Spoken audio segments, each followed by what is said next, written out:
What happens when a respected actor enters what should be a routine, friendly morning television interview, only to be met with an ambush of personal attacks and unnerving behavior from the host? In just a matter of seconds, a single provocative comment can reveal the true character of a presenter and transform an otherwise mundane interview into a tense, unforgettable confrontation that leaves both the studio and viewers in shock. Patrick Stewart arrived at the studio expecting the usual format: light-hearted questions about his latest projects, anecdotes from his career, and an opportunity to connect with fans. Morning television, after all, thrives on comfort, familiarity, and the occasional humor. He had prepared stories, reflections, and promotional points to share. But from the moment the cameras began rolling, the energy in the room felt different. Charged, taut, electric, but in a way that hinted trouble rather than excitement. Across from him sat Lorraine Kelly, her practiced television smile in place, projecting the warmth and ease viewers had come to associate with her. Yet behind those smiling eyes, there was something calculating, something that suggested the conversation might deviate far from its expected course. Patrick Stewart. "Wonderful to have you here," she began, her tone smooth, familiar, almost comforting in the way morning hosts excel at. "Now, before we dive into your latest work, I have to ask you about something that's been on my mind." Stewart arched an eyebrow, maintaining a polite, composed demeanor despite the subtle warning in her words. "Of course," he said carefully. "What would you like to know?" "Well," Kelly leaned in slightly, her tone shifting almost imperceptibly. "I've followed your career for years, and I can't help but notice that you often position yourself as a moral authority, a voice of reason in Hollywood." Stewart's calm composure remained intact, but a flicker of confusion crossed his face. "I simply try to use whatever platform I have responsibly," he replied evenly. "Responsibly," Kelly repeated, letting the word linger like a challenge. "Interesting, because from where I'm sitting, it comes across more like sanctimonious preaching." A hush fell over the studio. Crew members exchanged uneasy glances, sensing the sudden shift. This was no longer a standard morning segment. The interview had taken a sharp, unexpected turn. Stewart straightened in his chair, his tone measured but firm. "I'm sorry. I'm not sure I understand what you're getting at, Lorraine." "Oh, I think you understand perfectly," she said, her smile unwavering even as her words grew sharper. "You come on shows like this, discussing social issues, politics, how people should think, how they should act. But who elected you as our moral compass?" Stewart took a deep breath, carefully collecting himself. "I share my opinions when asked, much as you are doing now. I don't claim to be anyone's moral compass." "Don't you, though?" Kelly pressed. "Every interview, every post, every public appearance, it's Patrick Stewart telling the world how to think, how to vote, how to live their lives. I express my views on issues I care about," Stewart said, maintaining control, though a hint of steel crept into his voice. "That is not the same as telling people how to live." Kelly laughed sharply, though there was no humor in her tone. "Come now, Patrick. Let's be honest. You've built a career playing authority figures, captains, professors, wise mentors, and somewhere along the way, it seems you started believing your own hype. I think you're confusing the roles I've played with who I am," Stewart replied, patience fraying at the edges. "Am I, though?" Kelly countered, "because from my perspective, it seems you can't even tell the difference anymore." Tension thickened in the studio. Camera operators fidgeted. Producers whispered urgently into their headsets, and yet Kelly seemed oblivious, or perhaps indifferent, to the chaos around her. Stewart leaned back slightly, studying her with a new clarity. "Lorraine, I came here to talk about my work, to have a pleasant conversation with you and your viewers," he said. "I'm not sure why you've turned this into a personal attack." Kelly's voice rose slightly, that practiced composure beginning to crack. "I'm asking legitimate questions about your public persona. Isn't that what journalism is supposed to be about?" "Journalism?" Stewart's eyebrows lifted. "Is that what you call this ambush? Because I have to say, this feels far more like a setup than an interview." For the first time, Kelly's smile faltered completely, leaving the room in a tense silence. Cameras rolled, viewers at home unknowingly witnessing an exchange that had started as a routine morning chat and evolved into a revealing clash of personalities. One exposing composure, the other sharp-edged calculation. In those moments, it became clear that sometimes, what begins as a seemingly simple conversation can turn into a defining, unforgettable confrontation, leaving an indelible impression not just on the audience, but on everyone in the room. A setup? That's rich, Patrick Stewart said, his voice calm but carrying a quiet firmness. Coming from someone who spent decades presenting herself as a television authority, lecturing and guiding public opinion. I've simply done my job to the best of my ability. If that somehow offends you, perhaps the problem isn't with me. For a fleeting moment, Lorraine Kelly's eyes flashed with something sharp, almost dangerous. The problem, Patrick, is that you've forgotten your place, she said, her tone tight, controlled yet cutting. You're an actor, an entertainer, nothing more. And yet here you are, lecturing me about my place in the world. Stewart countered smoothly, his composure unwavering, though his eyes betrayed a flicker of incredulity. Kelly's practiced television persona began to crack, her carefully constructed smile wavering as the tension mounted. I provide a service to viewers? She insisted. I don't pretend to be something I'm not. Neither do I. Stewart said quietly, leaning forward slightly. I'm a human being with opinions, concerns, and responsibilities, just like anyone else. The only difference is that sometimes people listen when I speak. Kelly's patience snapped. And that's exactly the problem? She shouted, her voice losing all pretense of professional calm. You think because people listen, that makes you special, that makes you important. Stewart studied her for a long moment, his expression shifting subtly from confusion to something approaching pity. Lorraine, I have to ask, what is this really about? Because this level of hostility over what should be a simple interview suggests there's something deeper going on? Don't you dare psychoanalyze me, Kelly shot back, her face flushing crimson. I'm asking the questions here, aren't you? I am. Stewart replied calmly, his voice even, but it seems you're making assumptions and accusations based on your own biases rather than any actual dialogue. The words landed with precision. Kelly's eyes narrowed, and for a moment the mask slipped completely, revealing a flash of something raw and unpolished beneath her professional veneer. My prejudices, she hissed. That's typical, isn't it? Anyone who dares to question Patrick Stewart must be prejudiced. I didn't say that, Stewart replied smoothly, but your behavior today suggests you came into this interview with your mind already made up about who I am and what I represent. Kelly was spiraling now. Her carefully constructed television facade crumbled as millions of viewers watched riveted. You want to know what I think? She barked, voice rising with each word. I think you've spent so long playing heroes that you actually believe you are one. I think? Stewart said, his tone measured but firm. You've spent so long attacking people on television that you've forgotten how to conduct a civil conversation. The comeback hit like a physical blow. Kelly's face drained of color, then flushed red, as if she'd been struck. Around the studio, crew members gawked openly, some reaching for their phones to capture the unfolding spectacle, realizing they were witnessing television history in real time. How dare you? Kelly whispered, shaking with barely contained rage. How dare you come on my show and insult me? I'm simply responding to your behavior, Stewart said quietly, his voice steady, almost surgical in its precision. This is my show, Kelly exploded, her voice echoing through the studio. My show, my rules, my questions, my show, Stewart agreed calmly, nodding once. And your reputation, which is being eroded with every word you speak. The statement hung in the air, a quiet but undeniable challenge. Kelly's eyes darted to the cameras, a sudden realization of the millions watching live crossing her face. But instead of retreating, instead of attempting to salvage the situation, she doubled down. My reputation? She scoffed, a harsh, bitter sound. Funny. Coming from someone who makes a living pretending to be other people. At least when I pretend, everyone knows it's an act, Stewart replied, his voice calm but laden with weight, making several crew members shift uncomfortably. Kelly's mouth opened and closed like a fish out of water. She was trapped, cornered by her own escalating hostility, yet too far gone to stop. You think you're so clever, don't you? She snarled, eyes blazing, sitting there with your perfect diction and theatrical training, looking down on the rest of us. I'm not looking down on anyone, Stewart said firmly, but I am beginning to wonder why you invited me here if you had no intention of conducting a professional interview. Professional?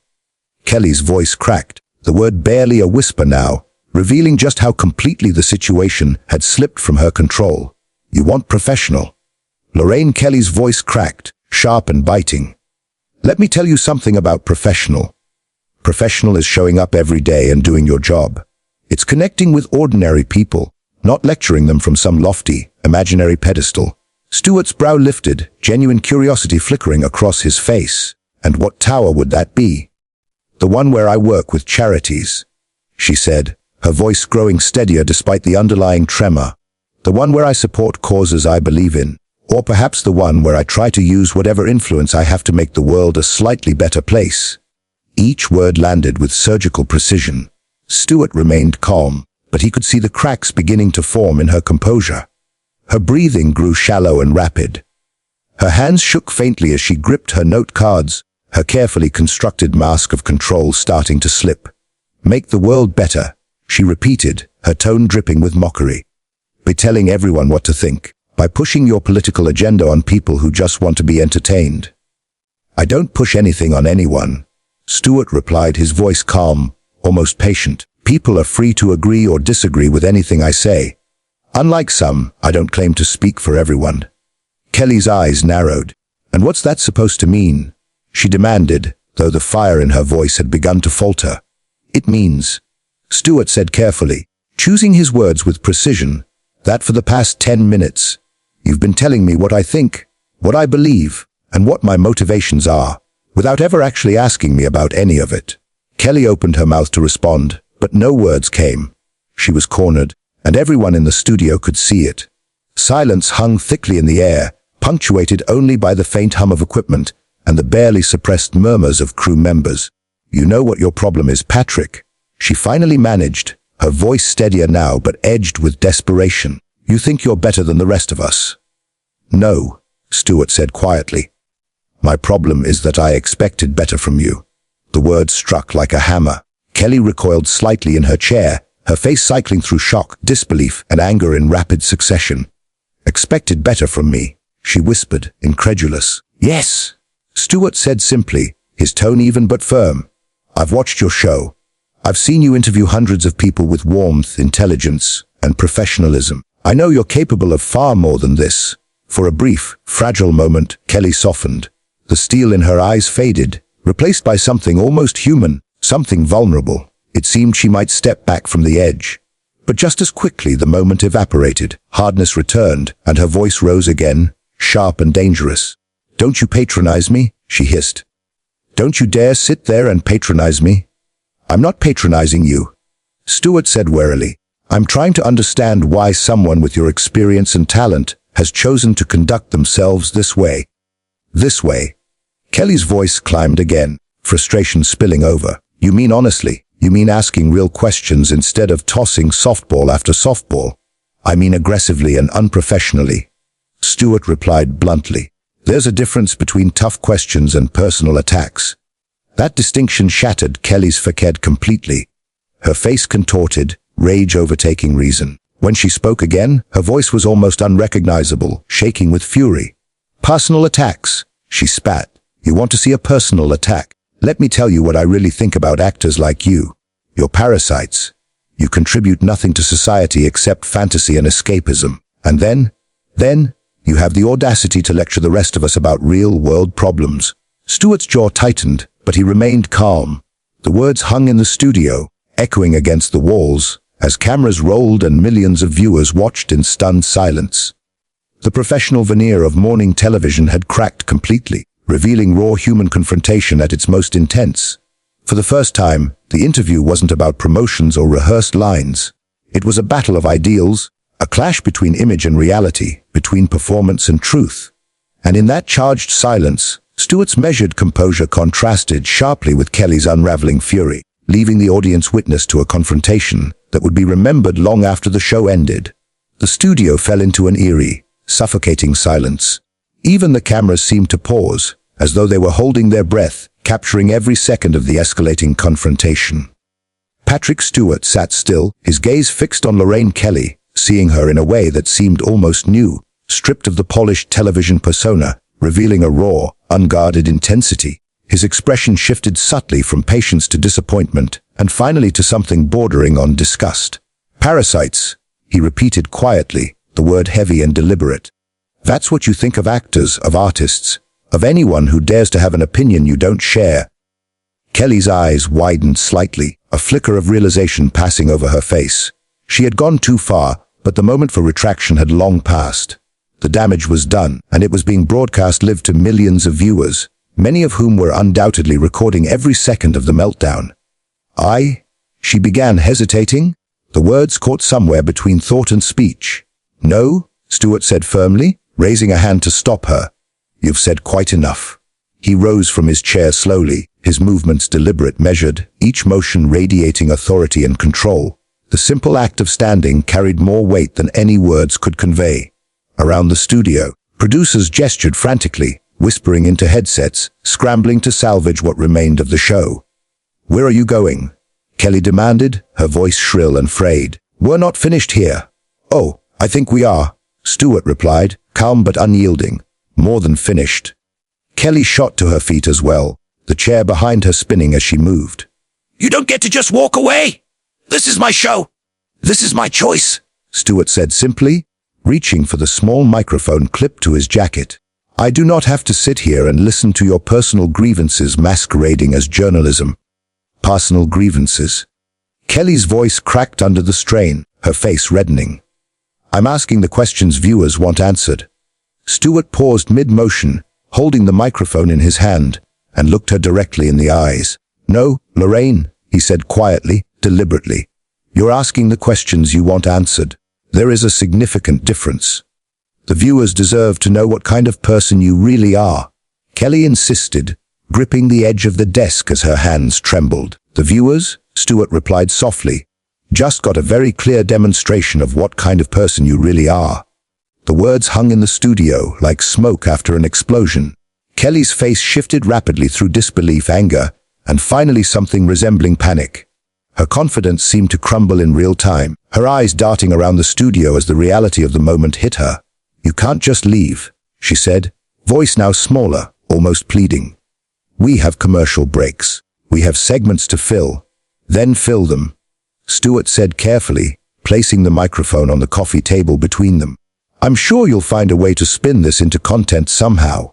For the first time, Kelly's eyes swept the studio, taking in the crew's expressions, the rolling cameras, the visible signs of shock around her. The full weight of what she had done, and how it looked to millions, was sinking in. Yet instead of stepping back, instead of making an attempt to salvage the moment, she lashed out one final time. "This is exactly what I'm talking about," she shouted, her voice echoing across the set. "The arrogance, the entitled behavior. You think you can just walk away when things don't go your way." Stewart stopped at the edge of the set, turning back to face her one last time. His voice was low, quiet, yet it carried effortlessly across the studio, commanding attention. "Lorraine," he said, measured and deliberate, "I've been in this business for over 50 years. I've worked with difficult directors, challenging co-stars, hostile critics, and demanding audiences. But in all that time, I have never encountered someone who seems so determined to humiliate a guest for no reason other than their own personal satisfaction." The studio remained silent. The cameras kept rolling, capturing the charged stillness, the palpable tension, the collapse of a carefully constructed facade. It was a moment no one in the room, or at home, would soon forget. Kelly opened her mouth to respond, but Stewart held her gaze, calm and unflinching. "You had an opportunity today," he began, his words deliberate and measured, "to have a meaningful conversation with someone who has lived through decades of change in the entertainment industry. Someone who has worked alongside legends, seen the business evolve, and carries stories that your viewers would have genuinely enjoyed hearing." His tone carried precision, each word landing like a scalpel. "Instead, you chose to turn this into some sort of personal vendetta. You chose to attack rather than engage. You chose hostility over hospitality." Kelly's face flushed a deep red, a mixture of anger, embarrassment, and disbelief. Tears of frustration threatened to spill over as she stammered. "You don't understand the pressure I'm under?" "Pressure?" Stewart asked, steady, almost gentle. "The ratings, the competition. Everyone in television understands pressure. Not everyone, however, responds to it by forgetting their basic humanity." The words hit like a punch. Kelly actually staggered slightly, caught off balance. She began, but no coherent thought followed. "You're sorry," Stewart said, not unkindly, filling the silence. "You got carried away." You were just doing your job. Kelly's mouth worked silently, her composure shattered beyond repair. Stewart's eyes softened for just a fraction of a second as he continued. Because if you were just doing your job, he said evenly, perhaps it's time to find a different job, one that doesn't require you to tear down other people in order to build yourself up. The studio fell into stunned silence. Even the ambient hum of equipment seemed to vanish, leaving the words echoing across the set.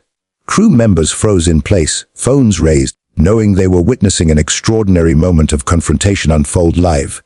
Kelly finally found her voice, barely more than a whisper. "This isn't over," she said, each word trembling with rage and humiliation. Stewart regarded her steadily, his expression shifting from disappointment to something softer, perhaps pity. "Yes, Lorraine," he replied quietly, measured, unwavering. "I'm afraid it is." He turned and began walking toward the studio exit, his back straight, his pace deliberate and unhurried. Behind him, Kelly stood frozen at her desk, the illusion of control she had carried into the studio crumbling around her. "Patrick?" she called, her voice strained and desperate. "Patrick, wait!" But he did not stop. He did not turn. He did not acknowledge her plea. He moved with a calm authority that seemed almost otherworldly, a quiet power that contrasted sharply with her frantic energy. As he reached the studio door, he paused for a brief, purposeful moment and addressed the cameras directly. His voice was calm, but carried the weight and authority of someone who had commanded starships, inspired generations, and carried himself with unshakable dignity. "Ladies and gentlemen," he said simply, "I apologize that you had to witness this. You deserve better television than what you were given today." And with that, he was gone. The studio remained in chaos. Producers gestured frantically, crew members whispered into headsets, and cameras continued rolling, capturing every fragment of Kelly's unraveling composure. She stood alone, the weight of the moment pressing down on her. Her breathing was rapid and shallow, her hands trembling as the reality sank in. She had entered that interview thinking she was in control, confident that she could tear down a respected actor, and in doing so, elevate herself. Instead, she had exposed herself to the world, revealing a lack of professionalism and decorum that no amount of experience could excuse. The millions of viewers watching had just witnessed her reputation dissolve in real time, and there was nothing she could do to undo it. The red light on the camera blinked steadily, an unyielding reminder that history had been made. And she was at its center, not as the authority she had imagined, but as the cautionary tale of hubris. Every gesture, every glance, every tremor of her hands was recorded, preserved for a global audience. Kelly's lips parted as if to speak again, but no words came. The weight of the humiliation, the knowledge of the millions who had watched, pressed down on her chest. Stewart was gone, leaving nothing but silence and the unmistakable echo of integrity standing firm against aggression. For the first time, she understood that the performance she had tried to wield as power had become her undoing. The camera's red light continued to blink, capturing every second, every detail, a testament to a moment in live television that would be remembered, dissected, and discussed for years to come.